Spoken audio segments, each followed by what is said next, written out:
Hi, my name is Amber Semerau, and you're listening to the Homeschool Success Stories podcast, where I interview homeschool moms.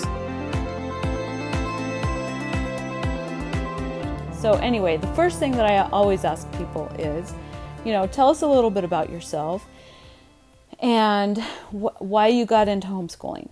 So, a little bit about myself. I am the oldest of 6. I have 4 brothers and a baby sister. Who's 10 years younger than me, so she's not really a baby anymore. And I grew up in Mexico, so my family moved there when I was 7, and then we moved to California for the next 2 years for 6th and 7th grade, and then back to Mexico when I was in 8th grade. We moved around a lot. I went to 4 different junior highs, and then I went to high school in the same high school because my parents wanted all the kids to have a U.S. experience, and they had a good high school experience and whatever. So I actually had a really good high school experience. I actually really, really loved high school. I love school. I love the academics. I love working. I love math. I got a 5 on the AP Calculus test. Very proud of it. I did not get 5s on the other AP tests that I took. Unfortunately, I dislocated my shoulder. When I was in high school, I also played basketball. So I really did a lot of stuff, but I have to say I was never the same after I dislocated my shoulder. Before that, I just did every assignment, everything that any of my teachers asked, I did it, top A student. And after my shoulder, I don't know, there was a change in me. And then by the time I got to college, I was pretty burned out academically. And I also wanted to focus more of my attention just on social skills because I felt like I wasn't really that good with people. And so that's kind of a little bit about my background when I started looking into homeschooling. So let's see. So I wanted to say that probably my first intro into homeschooling was during the time that we lived in Mexico. I was 10, so about 5th grade, I think. My family moved to Peru for 2 months, which was awesome. I still remember it. And this will tie back in because travel has been important to me. And I think it's a really important thing, and it's something that we've done with our kids. We've been living in France recently, but I'll get there. So anyway, so we got all our work from school, which was a little private Christian school in Mexico. But we were all surprised because it was really cool because my parents had us, we lived in this little house thing, and then we would go on field trips every week. So on the weekends, during the week, my dad would do his job. And then on the weekends, we would go and we toured all over. We went to Machu Picchu. We went to all different kinds of ruins. There's just a ton around there. We drove through the Andes and the winding mountains and everything. And then it was almost time to go home, and we hadn't done any schoolwork the whole 2 months. And we did it all in a couple of days. So we just got all our worksheets that we had brought with us from school and hurried and finished them. So that was kind of my first intro into homeschool. So my mom had a hard time when I first decided to homeschool because she was she was just more worried about the kids. But years later I'm but you know what, it is kind of your fault because you actually did kind of homeschool us for 2 months. So anyway, she loves it now because my oldest is 21. Well, and I have teenagers, and they're all great kids, and they're all doing well, and they're all going to college, and it's worked. It's worked. It hasn't been easy, but it has definitely worked for us overall. So my next intro to homeschool was when I was in college. My roommate, she wasn't homeschooled, but her family, she was from a family of 15 kids. So she was very unique that way. And I was just wow, really intrigued by that. And I got to meet her cousins because her parents had her mother's parents had like 10 kids, and each of their kids had like 10 kids. So she had like over 100 cousins. So I got to meet a lot of them, and some of them had been homeschooled. And the thing that was the most surprising to me was they all played musical instruments, and they were all reading these books that I didn't even know what they were. The other thing is that, this was my freshman year in college, and I remember like just wondering, why don't I know things? Like, I thought I was a top student, but here I am in this political science 201 class. I got an A in the class. I could read the material. We read Aristotle, we read Plato, we read Thomas Aquinas, we read City of God, Augustine, like all this stuff. But I did not have a basis for why. I didn't understand that the Greeks came before the Romans. Somehow, like, that just was missing in my education. And I just felt a little bit gypped. And there was just like a lot of things that I just didn't know. And I felt like, if I'm a top student, why don't I know like these like kind of general basic things? So when I met this friend of mine, my roommate, her siblings and stuff, then it kind of opened up to me like, look, there's all these other things that I don't know either. And that really kind of bothered me, because shouldn't I at least know that it's there? Like, I don't have to have read all the Greek books. I don't have to know everything in history, but shouldn't I have like a good like understanding of like world events, I mean, I knew that there were Greeks, I knew there were Romans, but, I knew there were Egyptians. I had traveled a lot. I'd even had an opportunity to go to Hong Kong. But there were just like these gaping holes in my education, I felt like. So when I had my first kid, when she was about 3, I was like, okay, you know what? I'm going to check out this homeschool stuff. And so I went online. We had the internet finally, and I read different blogs, and I talked to this friend of mine. I talked to her mom, and she recommended Karen Andriola's book. I don't remember the name of it anymore. I'll have to look it up for you. But it was a lot. It was a Charlotte Mason's Companion, and so I read that. I read. Well, I didn't read like a ton, but I got enough that with my daughter being 3, I was like, I want to try this. Like, this seems like really, really interesting. Also, like, I'm not afraid of curriculum. I'm not afraid of teaching my kids. I know that I'm capable. And so it just seemed like, yeah, let's try this out.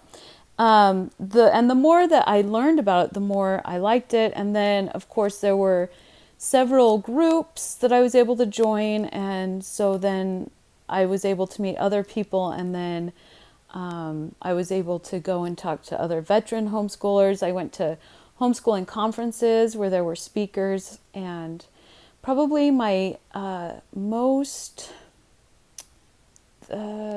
inspirational people that helped me were Susan Weisbauer with The Well-Trained Mind and John Taylor Gatto. And I have to say that, yeah, I started out really pretty academic, and my poor oldest daughter, she is a musician now. She's majoring in music, and she has an album, and she writes music, and she writes songs, and she started when she was 6 years old. She would just go on the piano and she would just play, and I was like, wow, that's really amazing. But when she was 3 years old, I had her tracing letters, like, and finally I'm like, what am I doing? This poor kid, she's only like 3 years old, 4 years old. Also, I tried to like teach her colors and stuff, so I was like, that didn't go so well. I'd be like, okay, yellow, red, blue, and she just was not getting it. And I was like, well, maybe she's not old enough and whatever. So, so then I read more books and read more about it. I was like, well, in Sweden, they don't even start academic work until the kids are like 7, 7 years old. So I kind of laid off a little bit and kind of did kind of a more unschooling approach. Like we did lots of drawing, we did lots and lots of reading, and my girls loved books. We'd go to the library just about every week and we'd get a stack of books and they would just open them up and read them and go through them. They'd sit and draw a lot. It was simple, you know. We started off with Saxon math, and that was like torture for me. I hated it so much. We did it like 3 days.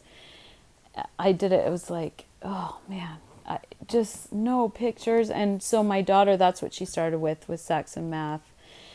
And it was just not fun. So eventually we switched over to Singapore math, and that was a lot better. But it became clear early on that math was not going to be her strong suit.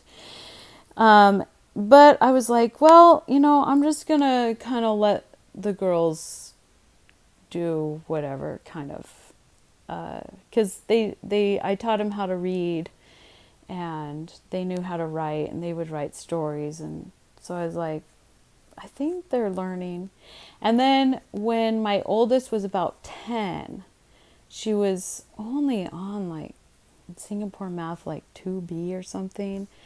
And I was just like, this is not okay.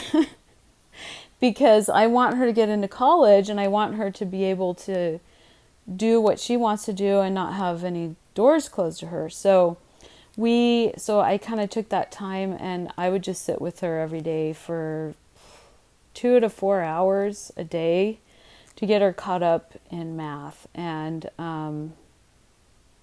yeah, looking back now, it probably, like, I just wanted so much for my kids to take calculus like I did, that it was hard to let that go, and I wanted that for her.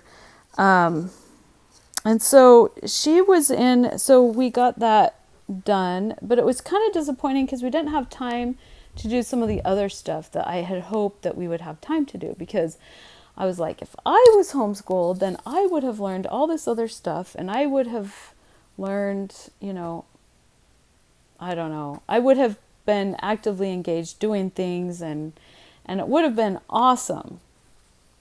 And then, you know, my second daughter, that is kind of how math came easy to her. And so it sort of was a little interesting. It was kind of interesting to have this first child who's very artistic start, because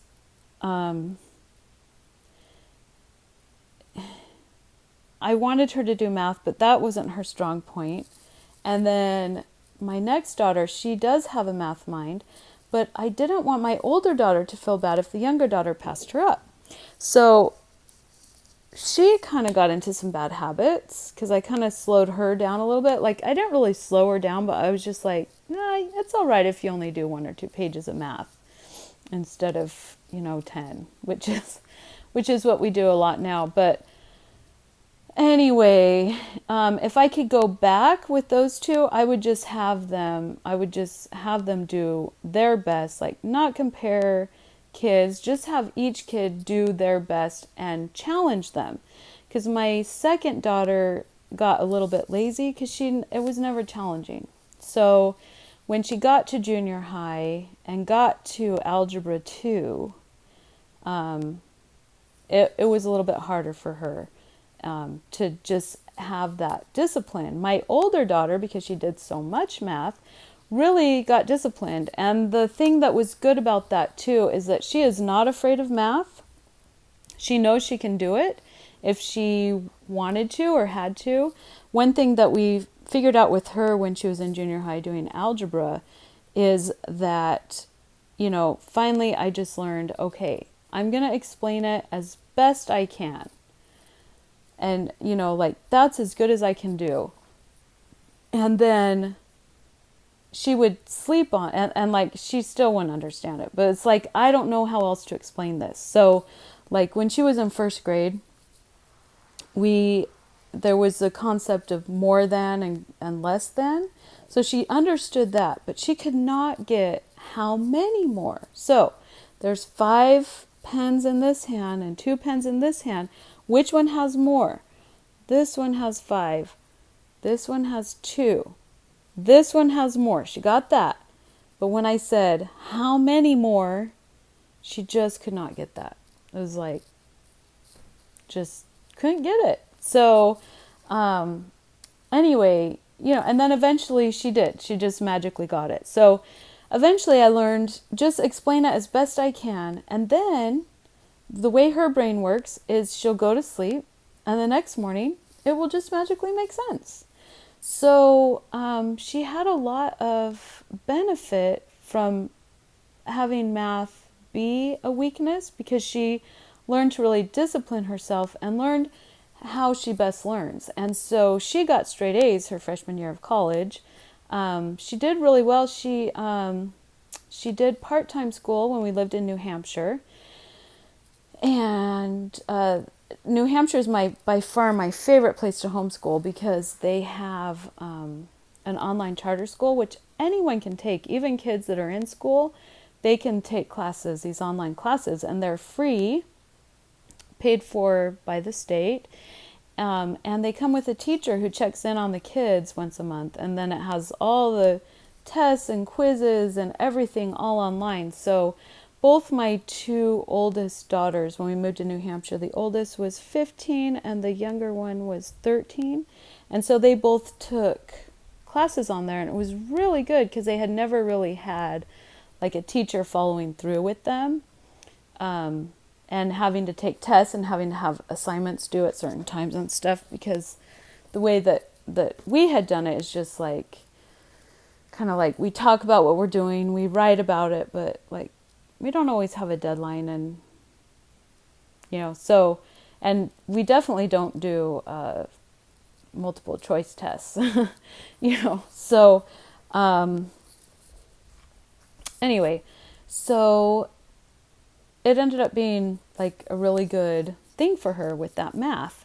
And then my second daughter, she flew through Singapore math, and I mean, she'd get stuck sometimes, but it wasn't hard for her. And so then when she hit Algebra 2, then it finally got hard, and she was in school, and she didn't know how to ask for help. And I thought, well, she's in school, so I don't have to worry about it. But it turns out when your kids are in school, you have to follow up with them still, and it's just harder because you don't know what's going on. So anyway, that was them, and they're both doing well. In fact, my second daughter also finished her first year. They both went to BYU, Idaho, their first year of college, and then they both went on missions. The older one got to finish her mission. The second one just got sent home because her mission closed because of the pandemic. And so she's going to look and see what classes she's going to do. And so we'll see. And then my third son, oh boy. So that was the girls. And so I kind of started off too strict. And then reading all this homeschool stuff, I went too loose for us because unschooling doesn't work for us because we have 8 kids. And so what we've come to over the years, over time, is a checklist. And so everybody has a checklist, and school is just the same as if it was a chore. So included on our checklist when the kids are young, especially, is brush your teeth, get dressed, comb your hair, make your bed, clean your room, and do something, eat breakfast. This is important. Sometimes kids forget to eat breakfast, and then they're so hungry when it's time to work. So, anyway, so on that checklist also is math, 20 pages a week. And it has to be really specific. Whatever we do, they have to know exactly what it is. And they need to know at the beginning of the week and not at the end.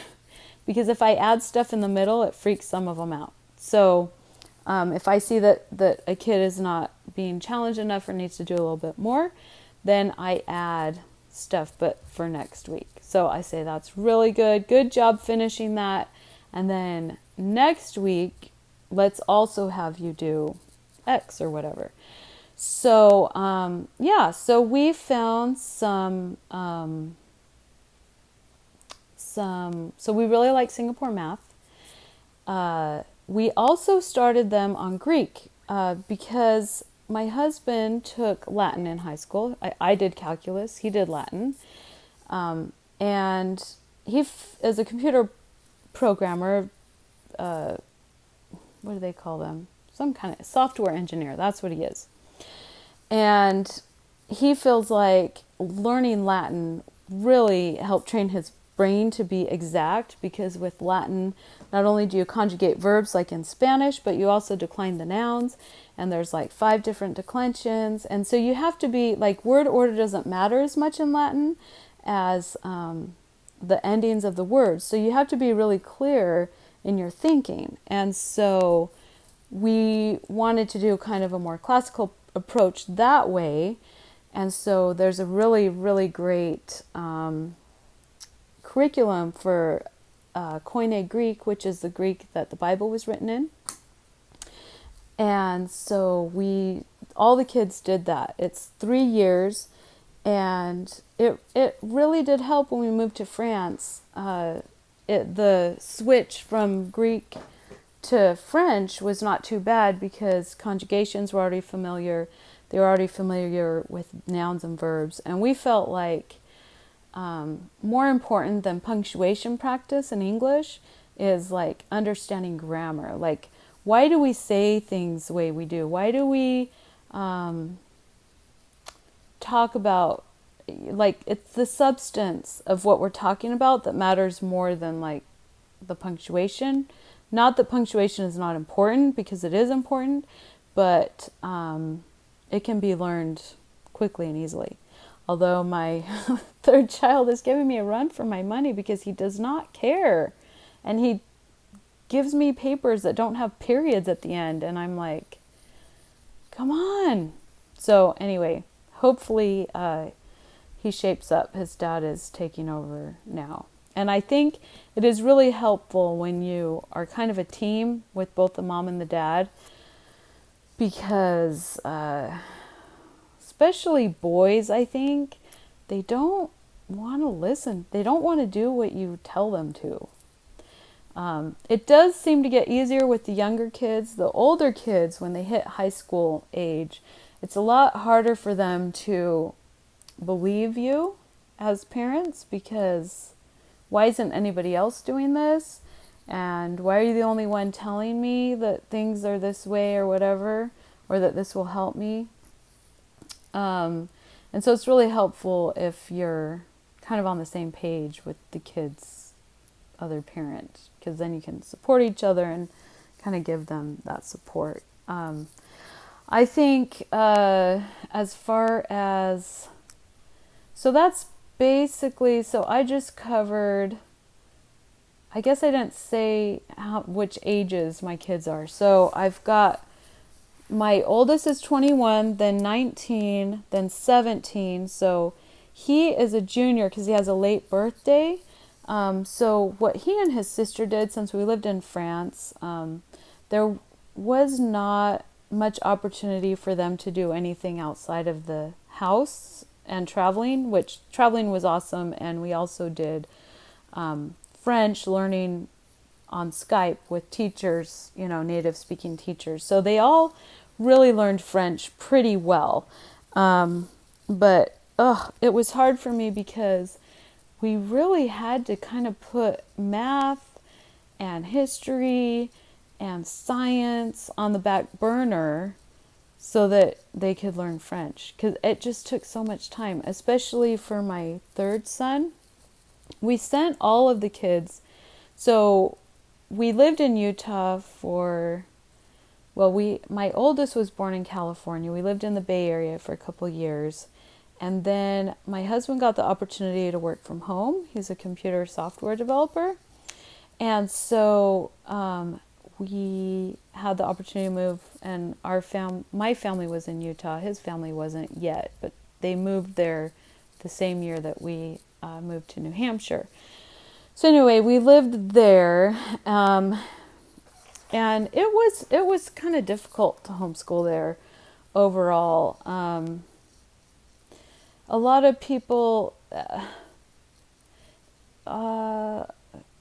but so anyway, there's kind of a different dynamic that we had to deal with, because we are members of the Church of Jesus Christ of Latter-day Saints, known as Mormons. We believe in the Book of Mormon, so we are Mormon believers.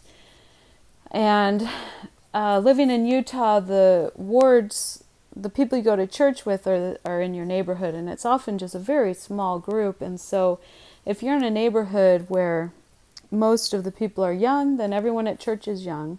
If most of the people are older, then everyone at church is older. So our first house, everybody was like in their 40s. They all had teenagers, and we had a 2-year-old. So we're always like kind of off. So then our next house had kind of more of a mix of young and old, but we were the only ones that homeschooled. And a lot of people were like, but we live in this is the best school district in the state. Like, why wouldn't you want to send your kids to school?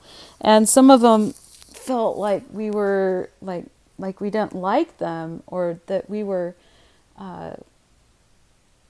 not making it easier for them with their kids, because our kids weren't going to school with their kids. And it would have been so nice if they could have been in the same class and at church, so we kind of had this, but it was okay.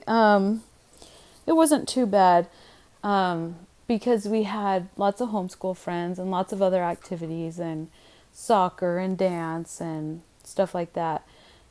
But then, like, all our friends moved, like, over the period of a year. And so, and my oldest was she was 11 and 10. She was 10, and I had twins. And this is about when everybody started moving. And the twins were numbers 6 and 7. They're 10 now. So this is 10 years ago. And it was just hard, because it was hard to go make new friends. And the ones that I did know that were still kind of around, they were all really into what's termed TJ Ed, this Thomas Jefferson education, which a lot of people just really love it. I didn't like it. It wasn't for me. But it really dominated the homeschool community. And so since I didn't really like the philosophy of it, it was kind of hard to make new friends. So finally I'm like, well, it was kind of like, we kind of got into a situation where it was like, either you go to public school or you do this TJ Ed thing. And so I was about ready to put her in school, because she just really didn't have friends. But my husband wasn't quite ready to do that. And so we decided to, so I was like, okay, fine. I'll just put her in with this TJ Ed group, So I call, and they're like, oh, we're full. And I'm like, really? Because, like, whatever. So, anyway, so we ended up moving. My husband got a different job and stuff. And so we ended up moving, and that was good. And our homeschoolers, or our backyard neighbors, were homeschoolers. And there were like 5 other homeschool families in the ward. And it just was more accepted. And we had a homeschool group with lots of people. And so that just made it a lot easier. But even so, when the girls, they were junior high age, they were really curious about school. And my other daughter had been the whole time. And a lot of the messages that we were getting from church and from the neighborhood and from around was just like, why are you homeschooling? Like, that's just weird and stuff. And so, we decided to send her to school so she could see what it was like. She was in eighth grade. And then the other kids wanted to go to school too. So we were like, okay, well, everybody can go to school. So we signed everybody up. Yeah, because also at our house, we lived across the street from this little park. And so the kids could see that there was a school bus every day. So it was hard to homeschool there. It was really hard to homeschool there.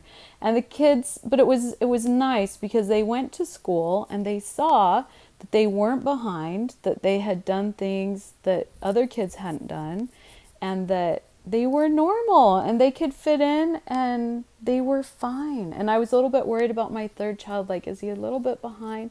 The teacher's like, no, he's actually right on par with everybody else. So that was the first time that we had like some positive feedback from homeschooling, that it had been working. And yeah, so they all went a half a year, and then the next year we had the girls go ahead and do part-time school, and it worked out really well because it was A-Day, B-Day, so they could go on, I think they went on A-Days, and my daughter was able to join the jazz band, and she got to accompany the choir at the junior high, and really, really enjoyed that. And my other daughter, so that would have been ninth grade, and then seventh grade, my other daughter took like art and band. She started playing the trumpet, and there was a really great band teacher there at the junior high. So that was a good experience. And then the other kids, my other son, I kept him home because what happened when he was in school is he was on par with the other kids, and he was doing fine, but I could not get him to do anything else when he got home, because I thought, well, maybe we can still do a little bit of Greek, maybe we can still do some piano. And then I still had the second grader, the kindergartner, the twins, and the baby. And yeah, it was a good time for the older kids to go, because then I could potty train the twins. But yeah, so anyway, but it was interesting because he was just so tired, and I couldn't get him really to read any other books or practice the piano or do anything extra. That was like all of the energy that he had for learning and for academics was gone by the time he came home from school. He would just be too tired to do anything else. So so he didn't go back. And then the girls went back part-time for junior high, because like I can't run a choir or do the music, and the music program there was really, really great. So yeah, so that was a long answer to how many kids and what ages have you homeschooled. So then we moved to New Hampshire. New Hampshire was great because you could also do part-time school pretty easily. The schedule with the junior high didn't work out though, because it was a really weird schedule. It was like they had their classes at different times every day. So they had 8 classes total, but they'd only have 7 classes each day. So each day one of the classes wouldn't meet, so it would change every week. So there was no way that I was going to be able to keep up with that. But my son, who was in junior high at the time, was able to play on the soccer team, and so he got to go with the team on the school bus and go to different schools and play soccer. And he was able to do some VLAX classes, although he wasn't quite ready for that yet. And let's see, yeah.